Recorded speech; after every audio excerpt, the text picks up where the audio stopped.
Dismissed Airbnb's lawsuit against New York City over legislation it called a de facto ban against short-term rentals. Airbnb sued New York in June, saying the city's enforcement of Local Law 18 would make it difficult for hosts to do business. The law says hosts will be required to register with a local agency. This is to reduce the amount of illegal short-term rental listings and to ensure it is not making money from unlawful activity. The law is set to go into effect September 5th.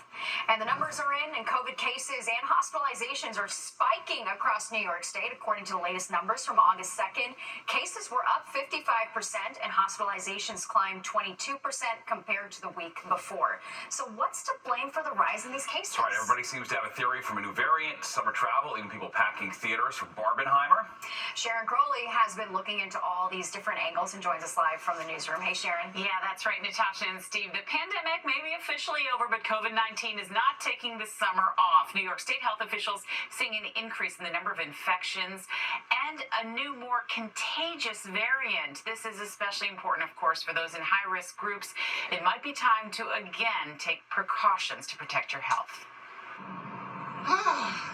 She may not want to hear it, but federal and state health officials say COVID-19 is making a comeback. My concern is, me personally, I want to try and avoid getting it multiple times because I'm very concerned about the long-term, impact. The New York State Department of Health is reporting an increase in COVID-19 hospital admissions, although numbers are still low compared to the height of the pandemic. Having to put the mask on and be a little bit more responsible and mindful. Public health officials blame the spike on an increase in travel, as well as a massive heat wave in recent weeks that's driven many of us indoors. I think we should be vigilant but not panic. Dr. Danielle Ompad is an epidemiologist and associate professor at NYU's School of Global Public Health. For right now, I would suggest that people just kind of pay attention, keep their eye on things.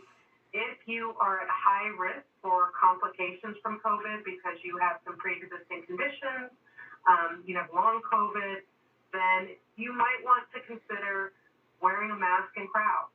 The CDC reports a new, more contagious variant called EG5 is responsible for the majority of the recent COVID infections in the U.S. And that one appears to be more infectious, meaning people are more likely to get it, but not more virulent, meaning it doesn't make you sicker. Her advice for the vulnerable: wear a mask when in a crowded indoor space. Everyone else, she says, can just get up to date on vaccinations and boosters, or, of course, test if you feel sick. Advice that's simple enough, even if at this point many New Yorkers have COVID fatigue.